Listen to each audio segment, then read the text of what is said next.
What happened to just going to bed every night and sleeping soundly? You know what I mean, dude? I used to Yeah. lay down and just never even think about anything. And now it's like all this crap. Yeah. I hear you. I hear you. I wouldn't have it any other way personally, but it is stressful. It eats at me. It'll probably kill me young, but like I can't help it at this point. I gotta have a million different things going. Oh, not me, man. I like to have one thing going, and that's chasing hares. Is that right? Everything else is just I got to do it so I can afford to chase hares. Fair enough. Fair enough.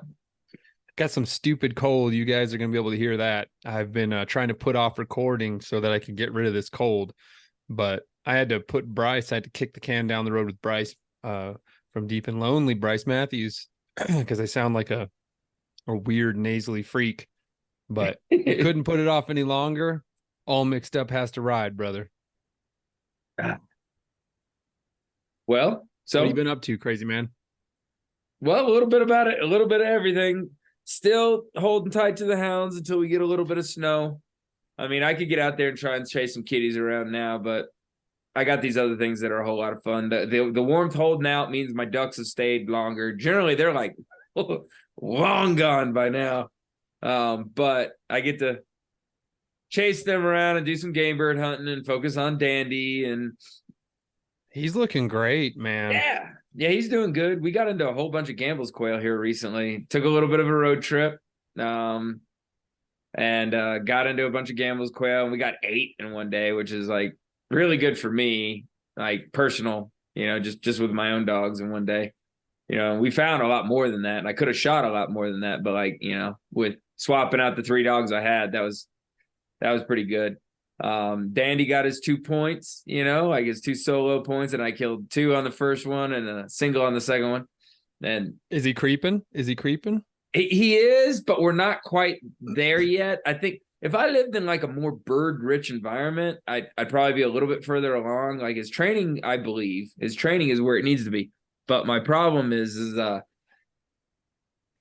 like just like a lot of people say, like, hey, is your deer broke? Well, he's never run a deer. Well, that don't mean he's broke. He has to run them. You have to correct him. He has to know that there's punishment that comes with that to happen. And he's been really good, but he hasn't been breaking point enough and busting him, and he's just now like trying that on for size. Mm-hmm. So I'm correcting him a little bit, and he's recovering quickly. But where I am, I have chucker and dusky grouse, and with those, I don't have so many to where I'll find multiple coveys in a day or multiple grouse in a day. It's kind of makes it hard because you need to punish him for busting, and then he kind of like tries it the right way, and then you shoot one for him, and then you're off to the races. And it's hard to find that many in a day. So that's why I went down there to do the quail, because I know I can get into multiples in a day, and it kind of worked out. It did. Had a good time. Then the next day things were just horrible, but their feet were absolutely full of choya and that 3-prong on stuff. Oh yeah, 3 on. Yeah, Aristida. What's that?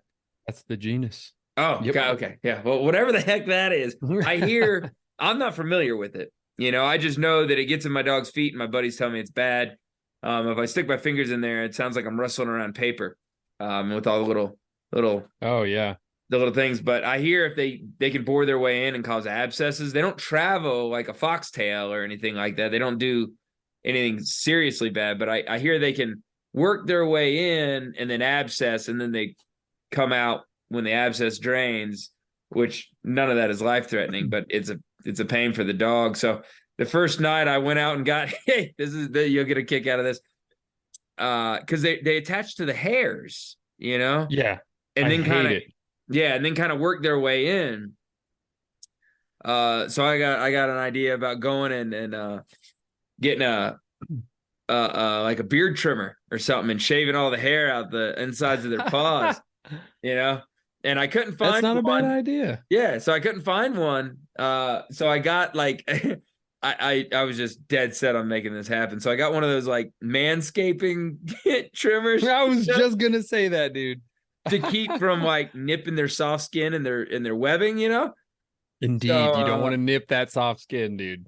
Yeah, so it was hilarious. And so I came to the cashier at like a Walgreens or something with a set of tweezers, like some manscaping clippers, like there's like a shaved kiwi or something on the box, and and the lady was like, "Got a big night planned?" I was like, "Oh yeah, oh yeah, big night. It's gonna be very adventurous this evening." And I took it back. Did you tell her why? For real, you were buying them? No, I Good. Keep her I guessing. just wanted out of there, not much for the city. I'm like, oh God, people are talking to me. I need to run away, So I got out of there, went back and clipped out the dog's feet. And it did make a difference, honestly. Like, oh, great. It really did for the next day. Cause I went back out there and the dogs did trash the second day. They did horrible. Yeah. But I didn't have all those. What do you call them? 3? Is it prawn? So 3 on AWN. So there's like Aristida is the genus, right? And I guarantee the species that you're talking about is Aristida adsensionis, which is like an annual 3 on. It's called 6 weeks 3 on. Okay. And your socks will be like full of those freaking even things. my boot. Like, yes, I had like a hole where the leather got torn out of my boot, and some of the under stuff was coming out and it stuck to that. It looks like a bunch of like fly eggs that get to like a dead whatever, and they lay all they almost look like skinny pieces of rice, Yep. So 6 weeks 3 on is one of the worst ones. There's also some like cheatgrass that can do that too, but and then there's some Bootalua species that are annuals that will do that as well. But I'm telling you, 6 weeks 3 on is the worst one. Where I live, your socks, just throw them away. You're not getting the stupid seeds out of there. They're the worst. I hate that stuff. Anytime I see a field of that, go ahead. All right. Well, have you ever had like dogs get abscesses from it? Nah, dude, because I don't run. So where Aristida usually grows in like kind of like sandy loams and kind of like it grows in good quail habitat, and quail can eat the seeds, but where the hares typically are where I'm hunting, it doesn't really grow there. Okay. Nah, it's really an ideal place to hunt. I tell everyone it's mostly wide open, no terrible crap. Although I did just run in a place on Monday that is like, I hate it. All the Albuquerque people go and hunt there. It's the worst. And they're all like, oh, it's great. It's great. And I'm like, this place sucks. There's you want to talk about cholla, man. There's a species of ground cholla that lives out there. And they look like little tiny miniature barrel cactuses in giant clumps with like crazy, super long spines on them that will just absolutely stick in and embed in there. Are they like little balls, a little bit smaller than a golf ball? Yeah, a lot of them look like that. Yep. Yeah, those were out there too. Devil's Club cholla is what I believe they're called.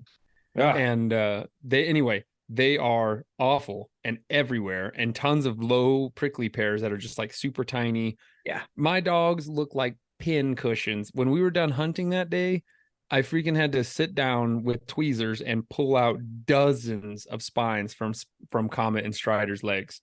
It was awful. It was the worst. I hate hunting there, but I did get some pretty cool drone footage, dude. There you go. So anyway, dude, how are your speed dogs doing? They're doing good. Starting to dust them off. Got the little salukis up and going. How are they running? We haven't caught yet, but there's just the brush is still too thick.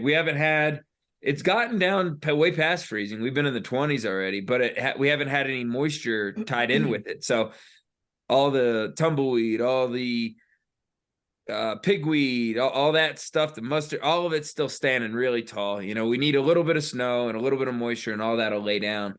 Do the hares avoid those places, or are they in there pretty thick? Heck no. Like ours, if they're out, that's the first place they're going. Ours, mine don't want to run. They want to go hide. No, that's most of them. Yeah. Is that right? Okay. Oh yeah. Yeah. Their first defense is to hide for sure. Okay. Well, that's what they want to do. They want to get into the thick stuff as fast as possible. So that's where we see them. We went out the other day on the horse. Then I had, Possum Darrow and the 2 Salukis, Wisty and Prim. And we did 16 miles, on the horse, and got into, what was it? I think 8 or 9, and they only saw, I think, like 4 of them. And the races, that's more than I've seen in 2 months, dude. yeah. Well, I know, but you get races on yours, like True. mine were over in 200 yards, like, so until the moisture hits, once that freezing and moisture, everything just it just falls over. But I need both. I've got the cold, Gotcha. and I haven't had the moisture and the cold yet. As soon as I get both, then it's game on. So Talk to me about Daryl. I'm very curious to see how he's doing. he's doing good. He's doing good. Something I think is unique about him, at least what I found, because I've had dogs. I had that Agar that I got from Audrey Hisson. She accelerated really well. She hunted really hard, and there's a bunch of different things I liked about her. But up until so far, she's always been my fastest accelerating dog. And Possum's got a good top speed, but he takes a little while to get there. But he gets going really fast, and he's game for rabbits so far. He hunts really hard. But something I found is Daryl. But he's game for rabbits, but he really hasn't had time to open all the way up. But if a dog chase after a little dicky bird, they get him going, and he thinks they got something. The way he accelerates to get over there, or just the dogs are ponytail pulling and they go after him, or something about the way he just each stride, each lunge, he increases by 5 miles an hour, rather than a steady 1, 2, 3, 4, 5, 6, 7, 8, 9, 10 miles an hour. It's so 5, powerful. 10, so the power is really something that I'm impressed with, and something that looks weird about it though is I find that some other dogs have had trouble transferring that, almost like they almost peel out, like a drag racer that just burns out and then it gets going, whereas he actually he can transfer it to the ground. He can grip the ground hard enough to propel himself with the power he has. Yeah. And it's all those pieces to the puzzle all at the same time. And when he's ripping out like that, is he throwing mud clods up? Is he throwing earth pretty good? Yeah. The first few strides. After that, he's he's in on it. Hannon is breeding true speed dogs, real hunting speed dogs. And I'm telling you, those dogs are bred really similarly to Pronto and Calypso.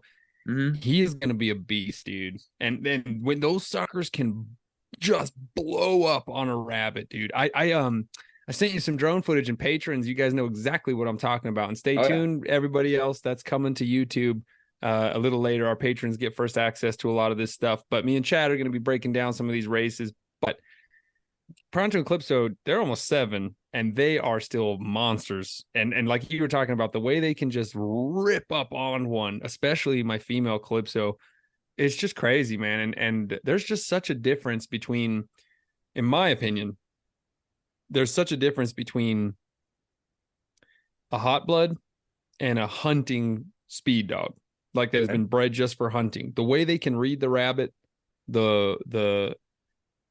just the way they move, the way they just blow up on one, but still have a different build than a pure hot blood.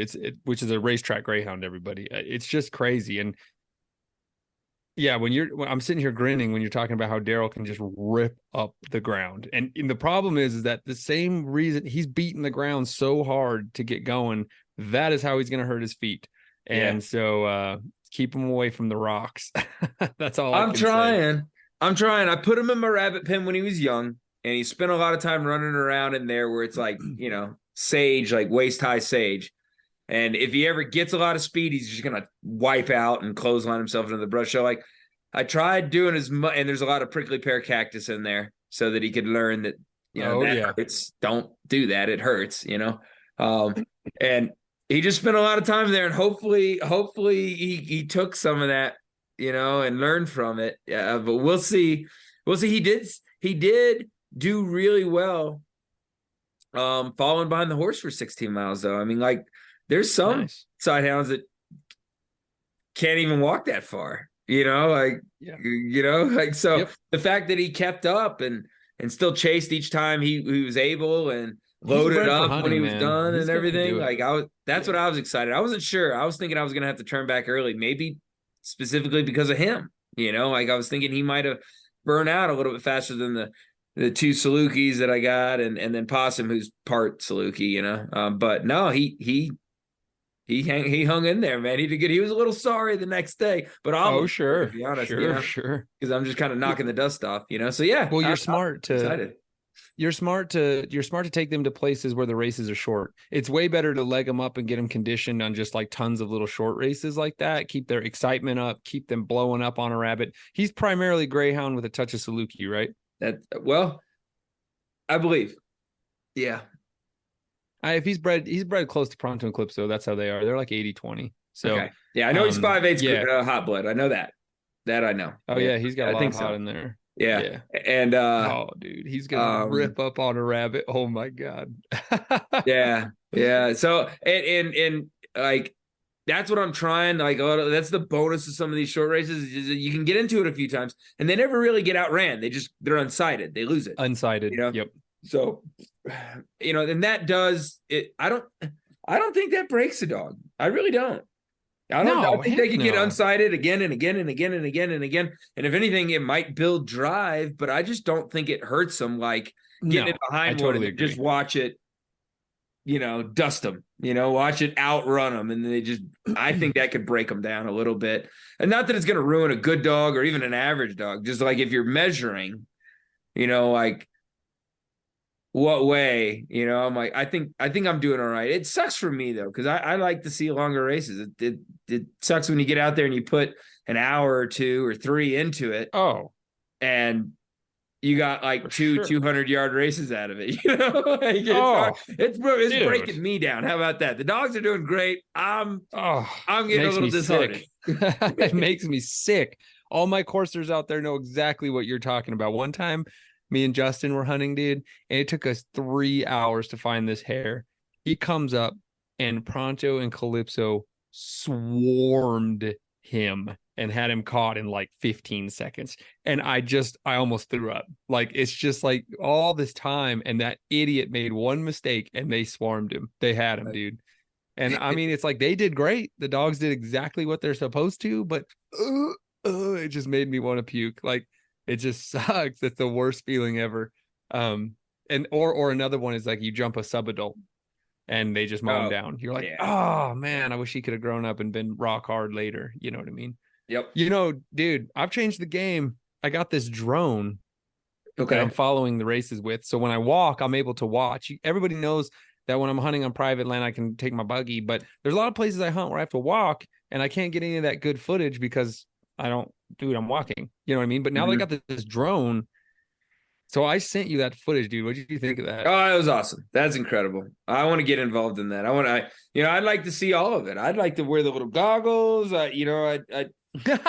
Being there when you get to do both of it. Like just watching the video itself is freaking awesome. I eat those videos up. Sometimes you see some of them from like over in Europe somewhere or like, it's Spain. That's in Spain and Portugal. Yep. Yeah. Like they've been doing it, and those things are incredible. And like I like what you're doing, and you're just getting started. So like it's only getting started. I'm a redneck, but I dig it. I dig it incredibly. It's really, really something fancy, And how badass is that you can link up goggles to that? And so everyone, I'm just gonna break it down.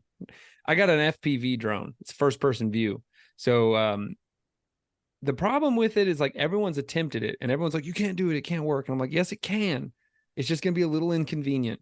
But the way that this drone works is you put on goggles, guys, and you are seeing what the drone sees. So I'm not looking through like a little screen. It's like a first person surround view. And so I'm carrying this drone around like in my hand, but the motors aren't running.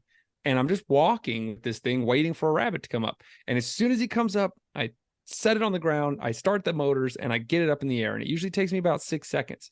And then I try my best to get it oriented on the dogs and hit record. And so it's worked out great. The first 2 worked out perfect. The last 2, it took me I struggled a little bit to get on the race just because of various environmental factors, but it's still working. And what's so cool is that like my guests can like pull down my spare goggles and like see the race. So yeah. It's just so cool to see what dude. We had this race. Okay. So patrons, everyone, you guys are going to be seeing this. Monday, I went out and we had 2 races. The first one was okay. The second one kind of sucked, but here's what's cool. Dude, we're chasing the race with the drone. I'm way up. I got crazy altitude. The dogs are on the hare. The hare is pulling away from them. The dogs were exhausted. They just ran back-to-back hares. They just ran a crazy 1.5-mile course. The hare got to cover and they got unsighted. And then we let them rest for like 15 minutes. Of course, after we walked 2 hours to jump the first one, the second one comes up like 15 minutes after the first one. Oh, of course. That's just my luck. Yeah. Yeah. And so we're actually right by the Trinity site, which is really cool, where they detonated the first atomic bomb. So that's just a neat side fact. Anyway, they're on the hare, and I'm watching this thing from like 100 feet altitude, maybe 150. And as they're chasing this hare, I look off to the right of the race, and another hare is running right towards them, like perpendicular. So you have the dogs running, say, let's just north, and there's this hare coming out of the east, just running straight towards them.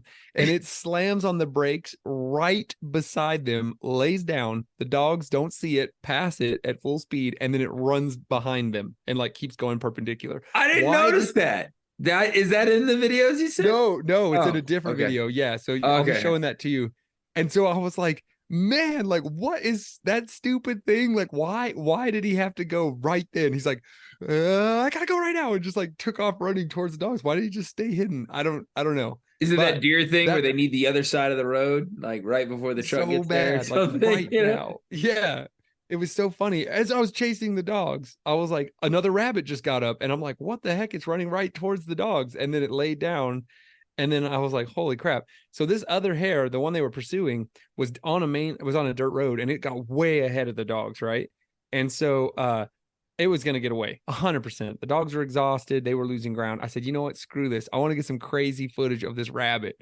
So, because my drone can go 70. So I just rocketed over the dogs and floored it towards this rabbit, and I freaking flew the drone 3 feet above the rabbit. So this is all on drone, dude, all of it. And the rabbit's just like, and like jumps into the bushes on the side of the road, lays down, and all the dogs just fly right by him. See, that's what they used to do with my falcon when the bird's there. It's like, you can't get me, I could stop, like. It's exactly what he did. And I'd seen hares evade Paul Domsky's goshawk, and they did the exact same thing. They start kind of throwing their ears in like an erratic way, and then he just like jumped into a bush, like a little tiny little bush, like and the dogs did not notice because he was far enough ahead of the dogs. So to all those that are like, oh, cheating, please, he was going to outrun the dogs either way. That he was like 150 yards ahead of them. They couldn't even see him clearly when he jumped in the bushes. They just kept running. And it was funny too, because Strider, one of my Salukis, he stopped because the drone stopped. And so he was like, wait a minute. So he like turned around and started bouncing around, but the hare just held like a rock. And I looked for the hare. I like gained altitude and started spinning the drone around, like looking to see if it ran off. And it was still there somewhere. But I don't know. The hares are hares, and they didn't find him. And I was like, yeah, whatever. Ninja vanished, man. Yeah, it was so crazy, man. So like, guys, stay tuned. We're gonna have a YouTube show where we watch this drone footage and we kind of review it while we're talking about it, kind of like right now. But you guys can actually watch the video while we're talking about it. So we're looking forward to that. There's gonna be some cool like kind of breakdowns of that, because there's a lot that goes into a course. It seems simple. You know what I'm talking about, Chad. Oh, yeah. It seems simple, but there's actually a lot going on, and those dogs are working as a team when it's going right, not when they're just getting loud by one. That's incredible. I can't wait to see it. You know what's funny? I can't wait for more drone footage. I hope that thing's up in the air on everything you chase this year. I really do. It should be. But like for some reason, I kind of paint this picture in my head, and I think it's hilarious because I know at some point you and like 2 or 3 other people, maybe myself included, if I get down there for this, are going to be like sauntering along, and all of a sudden a rabbit gets up, the dogs take off, we pull our goggles down, and we're just staring off into outer space. Yes, it's hilarious. Like, and like a vehicle will come by, I can see a vehicle come by and be like, there's a bunch of hippies. Guys doing? Just a bunch of hippies, like it just. You look like something out of Tron. Yeah, you do. Those goggles look crazy. I posted a picture on the Houndsman XP group of us me wearing the goggles and us all waving to the drone, and it was like right in front of us. And you look like something out of Tron. The only thing about your fantasy is wrong is that you'll never see any people out there. It's like totally empty waste with no human life whatsoever. That would be a more accurate fantasy then, because I the less is better, man. That sounds fantastic. That That's great. Yeah, I need to get I need to get down there with you, man. I want to see this. Hell I yeah. want to see it. I really do. I want you to bring Daryl and your 2 Salukis. I want to get them out there and where I'll take a place where those suckers have literally infinite space to run one down. I mean, where I hunt, it's 15,000 acres and the world is a pool table. You've seen it's perfect. Like, and so it'll be all the space in the world. Your Salukis won't even know. They'll be like, what promised land am I in right now? Where am I? You know? Yeah. They're going to just be like, what? I have all the space in the world to run one down. Yeah. I show where I run to some of my friends who live in Nevada and Cali, and they're just like, your dogs are so spoiled. And I'm like, no, the West Texas guys are spoiled. They're running on like cultivated ag fields. Yeah. Those dogs are spoiled. Soft soil, you know? Like, yeah. Oh, yeah. All my West Texas coursers that are listening to this, I envy your rabbit densities and I envy your cultivated fields. But I'm going to be honest with you. Catching one in the desert's harder. I said it, and I mean it. Yeah. I'm jealous. I got numbers. That's all I got. I got numbers. My terrain sucks. There's rocks, sage, and a whole lot of prickly pear, and a bunch of ravines that just come out of nowhere. If you get on them a race long enough to get to the dang ravine, but I got numbers. I got a lot of them. You know, they're just. Did you watch the videos I sent you of the races, dude? Of course I did. Multiple times each. All of them. I went out with my buddy Justin, his 3 dogs, and Comet, my young Saluki. And first of all, I said this once as a joke, but I'm going to run with it. To anyone who has seen Comet, is he not dreamy? He's dreamy. Yeah. I'm a fan.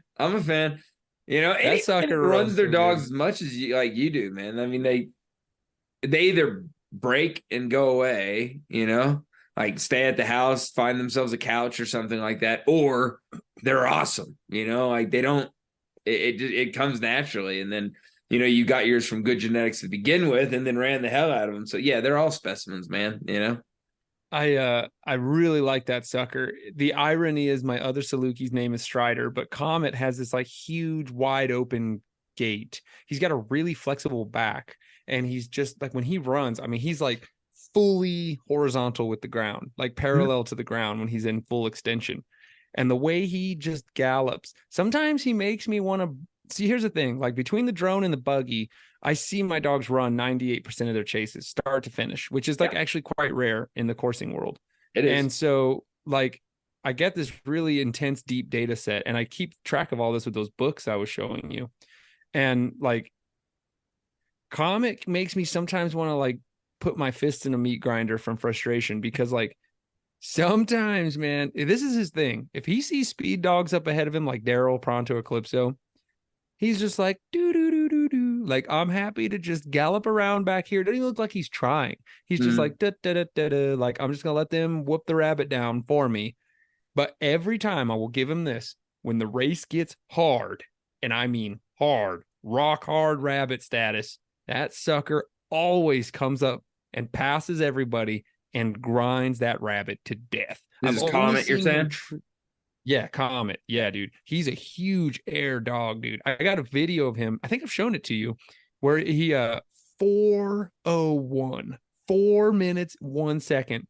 He was on that rabbit from 1:50 to 4 minutes straight. Him and the rabbit just locked in this freaking duel of who drops first. And guess what? The rabbit did. It was awesome, dude. He's just got this crazy, insane, like, distance. I mean, he is a Saluki, but God, he's so good at it. My other one's Strider. He's more of the compact type, and he's quite the opposite of Comet in like every way. He like comes out giving it 100% every time, and I love that about Strider. That little sucker.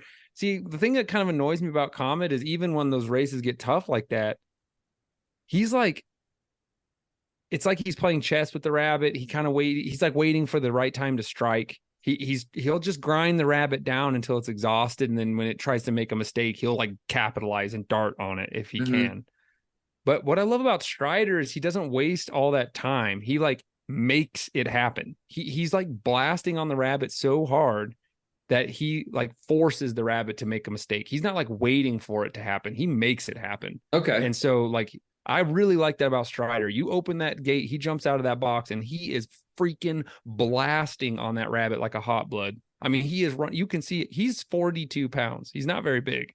Okay. But that little sucker can fly for the first minute and a half. I mean, he is like really blasting. And I know Comet's faster than him. Comet is bigger, stronger, and faster. But Comet's just like, no, you go ahead and just run him as hard as you can. I'm just going to be right here. I'll just wait until you start tiring out, and then I'll go ahead. Because, like, even though he's a Saluki, Strider's still sprinting as hard as he can. And so he tires out at around 2 minutes. And then Comet's like, all right, I'm going to run this rabbit down. And so, like, yeah, they're a great team. And I really like watching those two run. And to me, they don't really shine until they've already run the rabbit a mile. So after they push that rabbit hard for a mile, that's when the magic starts. And you've seen those videos where I'm like going insane. You know what I mean? When they're really starting to beat him down. And even though Comet will take like a huge, powerful lead generally in the mid race, there's something about Strider. He always comes back in at the end when it turns into a spaghetti bowl, and Strider almost always picks that rabbit up.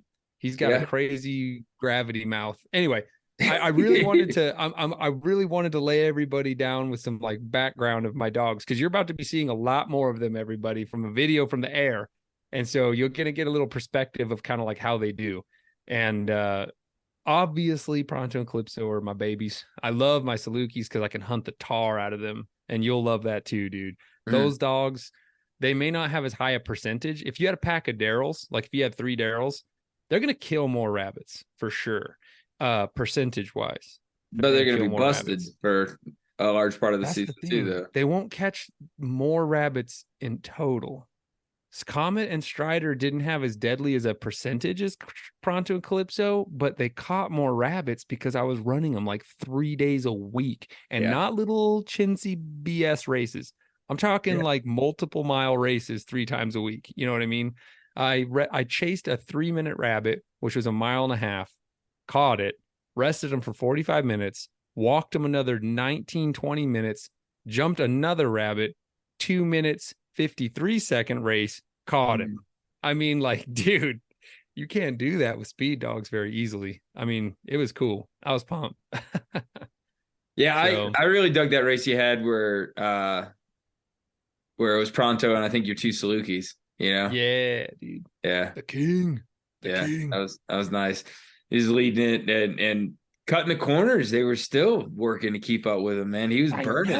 You know? Oh, but dude, you saw like, and patrons, you guys know what I'm talking about. I mean, the way Pronto, he's so smart, dude. Like, you'll see that with young speed dogs really bad. And I'm sure Darryl will be doing this once you get him into the more open areas. But speed dogs always overshoot the rabbit, and they slam on the brakes, recover, and run back after him. If you guys listen to my episode with Steve Downs, he's a greyhound hunter, and he talks about it. He calls it telephone polling, where like when a greyhound turns a rabbit, they have to like make up this distance that's like a telephone pole to get back on the rabbit, and that's super exhausting for the hare and the hound.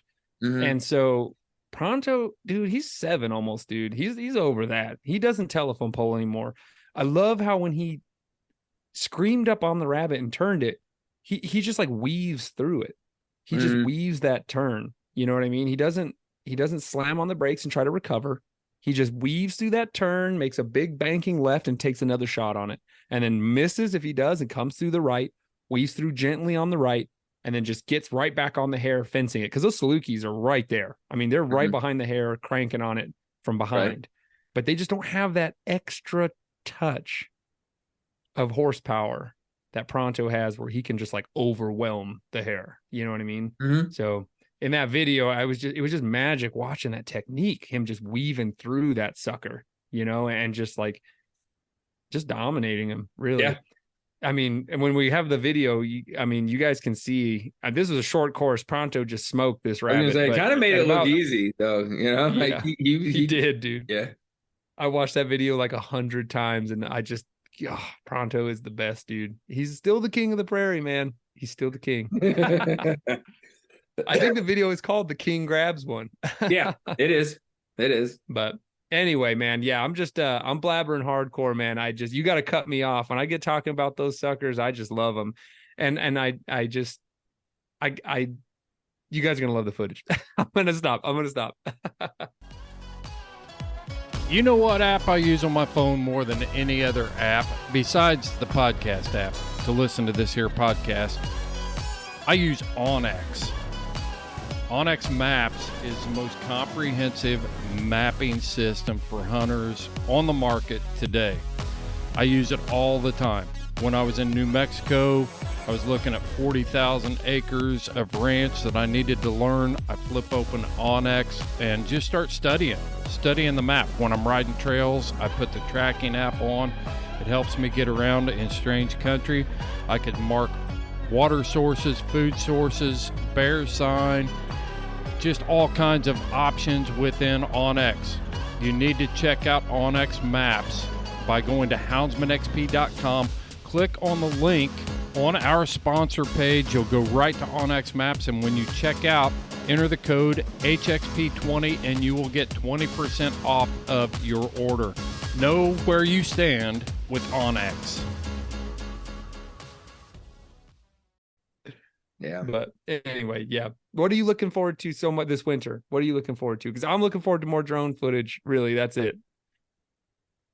Well, I think I'm going to take this falconry season off, and generally I'm getting crazy pumped about chasing jackrabbits or whatever with the hawk this year. But so I really want to get more into more lions this year. I want to tree some more lions than I have in the past. And it's generally my falconry that gets in the way of that.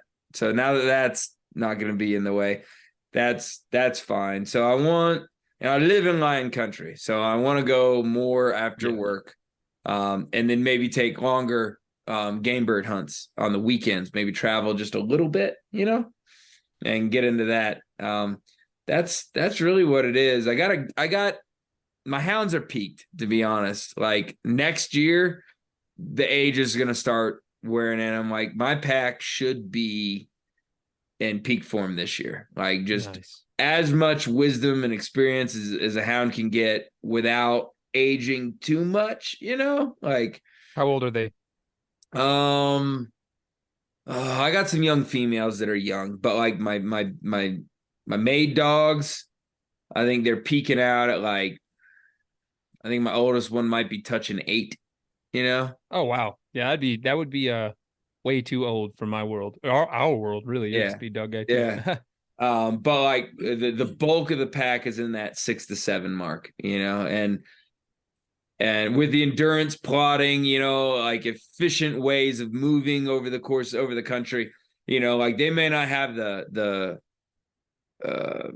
piss and vinegar in them like the younger dogs do, but they move more efficiently. They know how to climb better. They know how to, just like we were talking about with Pronto. Yep. Yeah. Like when they're on a track and they get, and they're running it, and it gets into that really, because what happens a lot is we have these rock slides where it's like these little granite type boulders about the size of basketballs, just jagged. Think of like think of a triangle about the size of a basketball, and then just 600 yards of those, just all thrown up in a draw, and then put like 6 inches of snow over top of that, and now run through it. And that's kind of hard. So every time they come down, the feet move a little bit and they go into these little draws and these little nooks and crannies, it'd be like running on a giant English muffin or one of those sound walls, like the little triangle, like the little point things. Yep, and like, Anyway, so like when they run through the snow, they can't plot all that. And like I have a dog that'll like, they can look through that and predict where the cat's going to go, and just pressure it in another way. It's hard to kind of explain without seeing it. They're not having to have to put their nose down. They'll kind of pick it up, and they can, they'll pick their nose up a little bit, and they can predict where that line's going to go based off of the experience they've had. And they're tracking. Don't get me wrong. It's not like they're picking their nose up and just running with their eyes, but like they can pick their head up and use their eyes a little bit and factor in the terrain at the same time. So anyway, the whole point is, much more like next year, I'm going to be regretting not running them more this year. I guess is what's really going to happen. I had one of my dogs that got snake bit, and it did some pretty serious damage to his back left, I believe. We got it healed. We've been roading them a mile every day, but it did a number on them. Like I've had a lot of snake bites where it's just whatever, a little antibiotics and you're good to go, but this one did a number to him. He didn't put the foot down for like 2 months. It didn't even touch the ground. That foot would not touch the ground no matter what I did, it's finally back now. And he was always kind of a slow dog to begin with. That's my good dog, my cold nose rebar, And, no rebar. Yeah. It was my old faithful, like everybody get lost and you just hear him coming up like the caboose and all the other dogs would circle back around and he would find the track through all of them. They'd all kick snow in it and he would find it and they'd bring him right back to it. So he's probably going to be even a little slower this year because of the damage. He looks 100% right now, but I know it's just 5 miles in, it's gonna show its head again. I know it is, So anyway, we'll see. I'm excited about the lions. I'm excited about some more game birds. I'm excited to be away from falconry for this year, but I can't wait to get back into it next year again. Dude, I really want you to come down here. I do. You better come down here this winter time. I'm gonna kick you in the nuts. Let's do it. I'm down, and I got the truck ready to go, so I could stuff a few dogs in there. We could do whatever, man. I could bring down a sidehound or two. Yeah. Yep. And that'd be fun. And I could throw a bird dog in there too. And after we burn everybody out on the rabbits, maybe we can go shoot some feathers, My house is amazing quail hunting. Like literally right out my backyard. Yeah. I mean, I have about 35,000 acres of BLM behind my house. It is my boundary. There you go. And dude, it's full of quail. Like that's what I should own. I should own pointers because where I live, like directly where I live it is quail hunting perfect. I mean, it's just amazing quail habitat. And our population is crazy high. And so, typically. And so, yeah, I mean, dude, we can have a ball out there quail hunting. I went out with Michael Sula's dog. He had a spaniel. And that was a blast. I mean, spaniels are a blast. As long as you have the numbers. If the birds are there, the little cockers and springers and everything like that, they're so manic. They hunt so crazy. Yeah, it can almost be too much sometimes, It's like a little. It's like bewildering. Yeah, it's like a little bouncy ball. Like if you could like put it into like a potato gun and fire like a bouncy ball into like a 3-foot cube going like 100 miles an hour and just like come back an hour later and you still hear that bouncy ball, just like, dude, I think just ricocheting off everything. I think spaniels have the highest wags per minute of any dog. When that tail is going, it was an English Springer Spaniel, and Millie's tail was like vibrating. It's wagging. We call it so hippo fast. tail. Yes, it's perfect. It's like that low to the body, just like it's insane. Yeah, it was like a hippopotamus tail, just getting after it, man. Yeah. They're just so manic, so insane. Like, I mean, she would turn over every single pebble looking for a quail. Like, and you could tell when she smelled one. Michael was like, she's getting birdie, and then seconds later, there they go. And I was like, damn, that's awesome. She found a downer. I wounded one, and she found it. That was awesome. Caught it and brought it back to us. So anyway. It was really fun. I get it. I mean, I really want to bird hunt with you. It's really fun. Yeah, it's really fun. Now we just need to do anyway. It. So yeah, we need to set a date and just pick a date far enough out so we can't back out of it and make it happen. Yeah. Work be damned. Let's do it. Yeah, work. What's work? Psh, I don't care about work. Dude, how's your deer, man? How's the meat? Have you had it yet? Yeah, it's been good. We had some roast. And some back straps. Like I'm looking forward to getting in the tenderloin. We did some stuff with the back strap, sliced it thin. Rolled it in a little bit of flour, and pan fried it with some bacon grease. Nice. That was kind of fun. You can pretty much do that with a wood chip and I'd eat it, to be honest. So I don't know how much that speaks for the deer, but it was still delicious. That was fun. Let's see. How much did you burger? How much of it did you burger? A fair amount. And and of course I came in when I dropped it off. I was like, all right, I want this in burger. I want this. And she was, well, what kind of meat do you want? I was like, I'm glad you asked. Here's the pig I want you to put in it. Like this is what I want you to put in it. Yeah. I was going to ask if you cut in any fat to it. Yeah. Oh, heck yeah, man. Pig fat. Yeah, I love pork fat. It's so much better. Beef is good, but I just think pork is better personally. Yeah. If I'm gonna eat steak, I like the beef fat on there, But if I need to add fat to something, pig fat. I agree. That's the best, And like I said, I rolled up with that. It was hilarious. She's like, and what do you want to add? I was like, I want you to add this. This pig, actually, yeah. This pig, not your pig. This pig. Because I'm a connoisseur of sorts with pigs, like domestic. Wait. How are you a connoisseur? Because I feel strongly that I could taste the difference based off of what I feed him. And I like the sour wheat and corn. And I promise you it tastes different. How? I'm gonna bear down on you. Obviously, diet affects the flavor. Call me out. But how does sour wheat and corn affect the flavor? Now, are you saying it's distinctive from regular wheat and corn, or are you saying it is just the wheat and corn?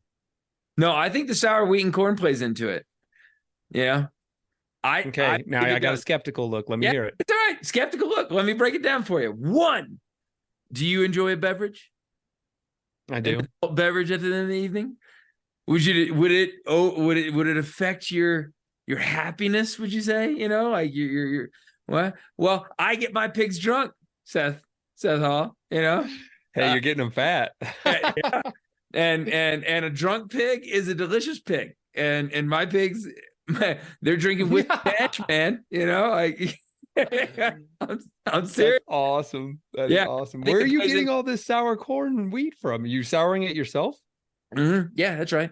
I go and buy the corn and the wheat by the tote, which is a 1-ton sack, I bring it back on the trailer. I throw it in my Connex, and we have like 10 5-gallon buckets, and we generally, we use one, we fill one, and it generally takes me, a little over a week to get through, from one to the other. And by the time I get to that last one, it's souring.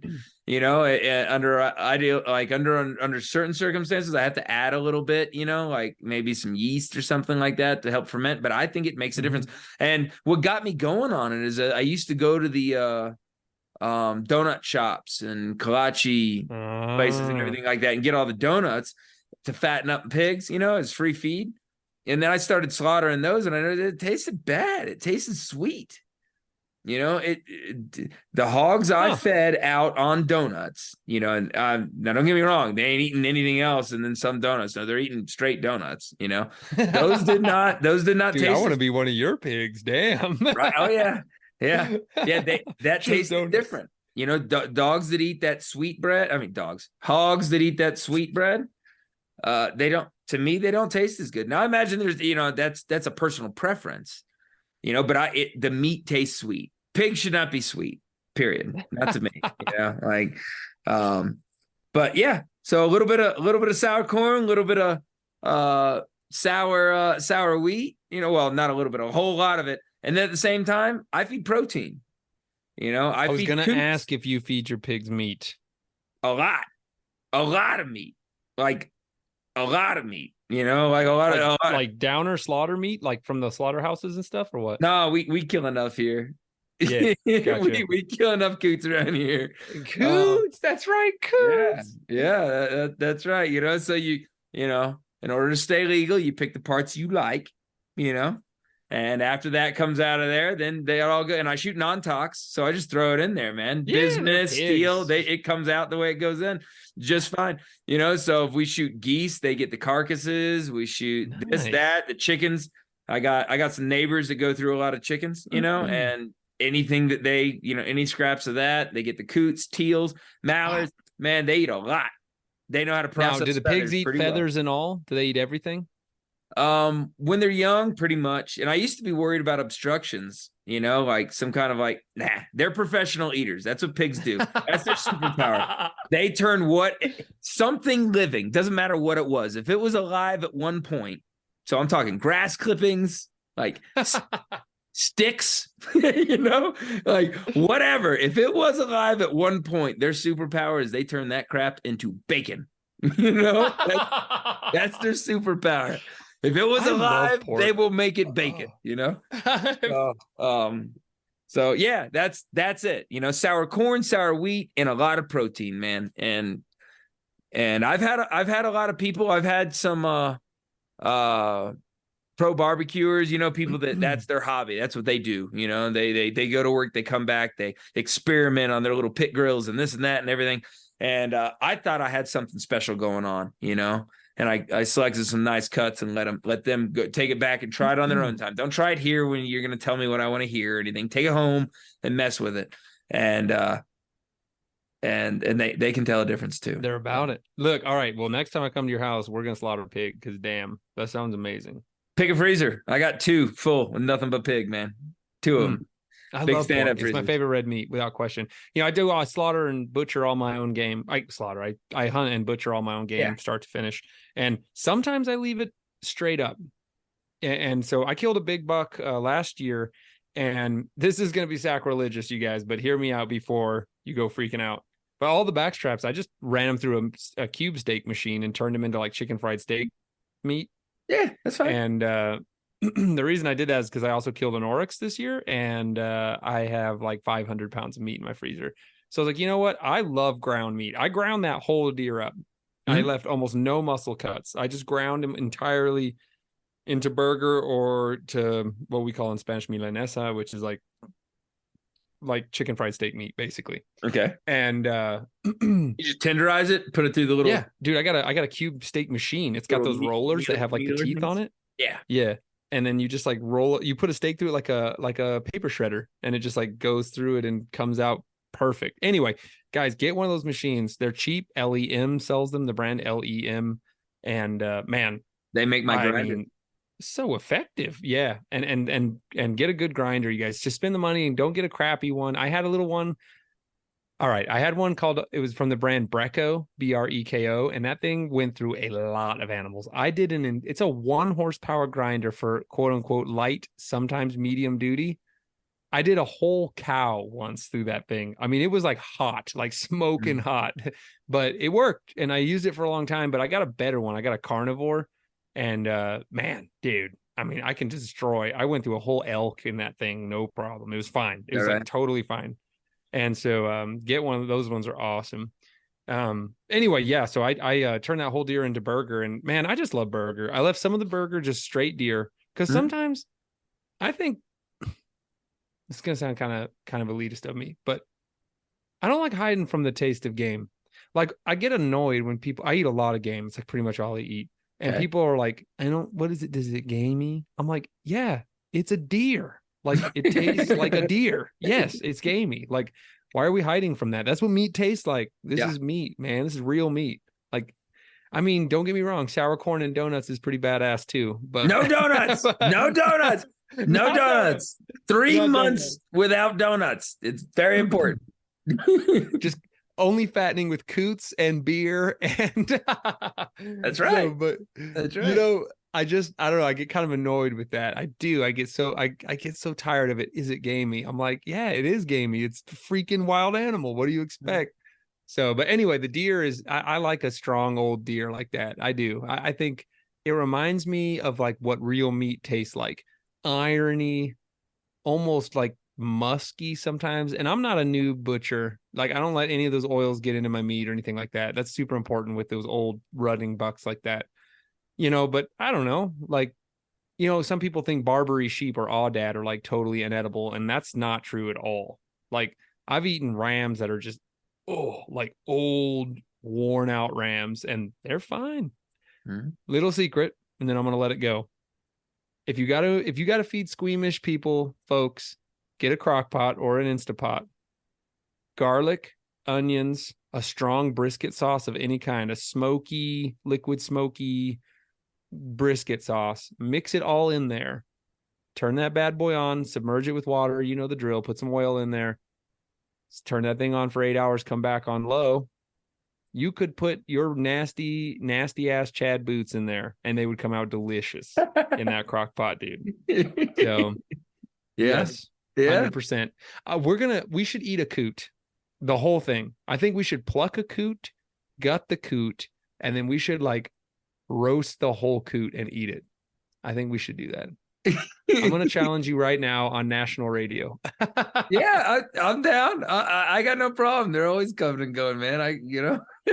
Why not? We'll give it a shot as long as I have something else to eat in case I don't like it. That's all I care about. I'll try any dead animal, man, and enjoy it, But I just, as long as I have a backup, because I get hangry. I'm not gonna lie. I get real hangry, man. You and my wife would fight each other to the death hungry. Yeah. I'm saying, so as long as I have a backup, I don't have to risk losing friends. I don't want to do that. That would not be good, We're just fighting at your house.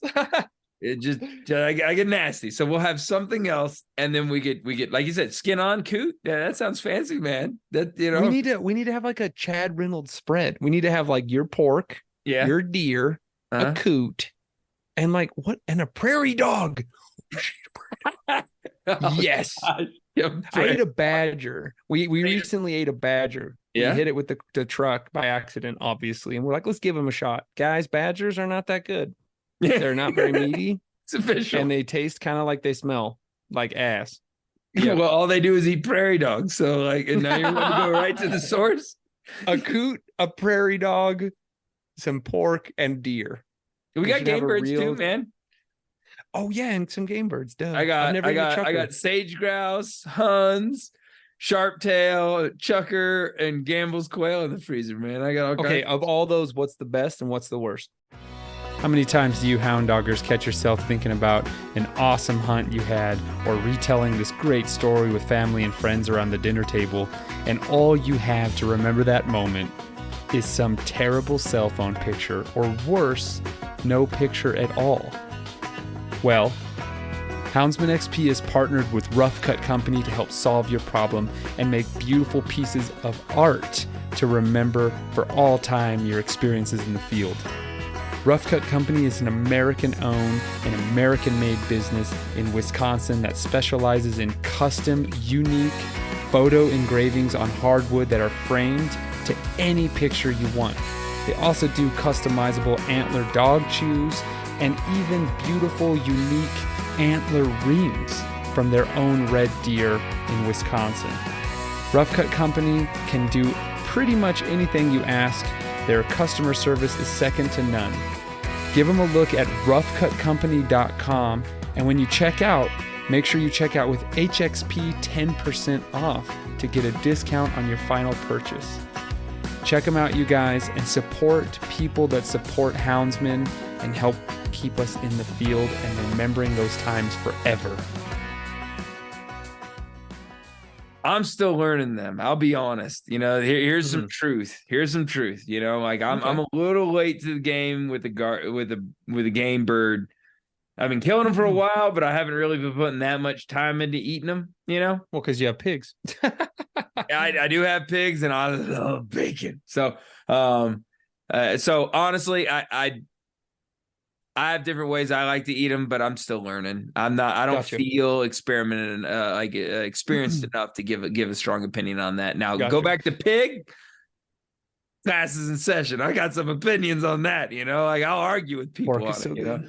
Yeah. And boar hog, rank boar hog. I'll make you lick your fingers, man. That stuff's delicious. I want to eat one bad because I was only taught and raised by Texans out there in the pig world.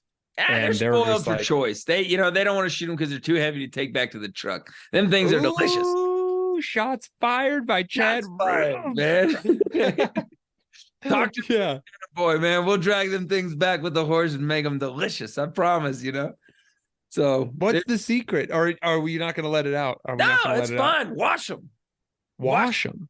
What do you mean? Yeah, hang them up and wash them. They got that nastiness all in their skin on top of them. They roll in rank stuff. Or taint. Yeah. Or taint. It's in there. It's in the skin. It's on their hair. You skin them. You put that stuff through the fat into the meat. It's bad. That there's a few other things, and we could probably make a show out of the rest of it. But that's numero uno. Hang them up. Wash them. Get some Dawn Dial soap. Wash them like you're washing your hair. Soap them down. Spray them. Wet them up. Lather them up. what is it? Wax on, wax off, kind of operation, get them Yes. good, wet and lathery, and then rinse the heck out of them, and that's numero uno right there, Now, if it's a little sow, I may just pressure wash it, just spray it off with the pressure washer hose, But if it's a big boar hog, I might even say I might not eat it if it's not washed first, Wow, But if it is, okay. they could be just as good. But that's critical. My boys in the ETX, the East Texas crew, you guys all know they're like my favorite people ever. They're awesome. I'm not gonna lie, they're really cool people. I've talked to a bunch of them. They want you to come bad. They were like, "Don't come back without Chad." I'm like, "All right," and so you come back and we're gonna eat a boar hog. We're doing it. We do it. We'll do it. We'll Yes. do it. Cook it slow. Cook it slow. Wash it, and then cook it slow. Wait till the meat starts to pull. I'm in. Yeah. I mean, you can't go wrong with low and slow. You just can't. That's what I was saying earlier. Yeah. I'm in. Let's do it. You're talking to a guy who will eat anything. Let's do it. I still laugh at Python Cowboy talking about how disgusting that python meat was. Yeah, it is horrible. That guy was awesome. Yeah. Chad, we're running up on an hour here, brother. I don't want to bore everyone too much. Guys, I want everyone, first of all, if you're not a patron and you're hearing me talking about all this drone footage, the Patreon page is where it is and a lot more. I got all these bonus episodes called Tailgate Talks there, you guys. Support Houndsman XP. Right now we're focusing on the ballot initiative in Colorado. And good news, you guys, a ballot initiative in New Mexico to alter and reduce the amount of mountain lions taken in New Mexico was defeated. So that's good news. Game department stick with its original estimation of sound biology-based mountain lion management and bear management. So good news for us here in the land of enchantment. Thank you, John Rudder, president of the New Mexico Houndsman Association. He kept us in the loop with all that. So I'm really happy to hear that. But anyway, you guys, that's where all that bonus content is. Patreon drawings every month where we give away gear to our patrons. And we just want to make it worth your guys' time to join us there. And that's where all that footage goes first. And then me and Chad, we're going to be rolling out a YouTube show where we go over videos from our crazy lives. Because y'all going to like it. Yeah, I hope so too. I know so. Because me and Chad, we're crazy people and we like to do crazy stuff. So especially Chad. I want to show you this fun stuff, man. I can't wait to, all the commentary is still there. Plus you get to look at it at the same time. So the worst part is you got to look at me and Chad. That's tough. It is. Hey, he's growing a beard. He's looking great. You went from Cave Woman Beard. That was my nickname. That's what you guys said. Cave Woman Beard. That was the name specifically. I would never disrespect you like that. It's all over my social media. Dang it. People heard you. And now it's stuck. I said you look like a Southwest Gimli, okay? Yeah. Yep. Anyway. Well, brother, you got anything else you need to say to our people? No, that's about it, man. Can't wait. This is all a party. This is one more thing we're getting into. All the same talks will be there, but also some of this video stuff on the side. So I hope to see you there. I hope to see you all there, guys. Thank you so much for joining us here at All Mixed Up, and we will see you next month. Peace.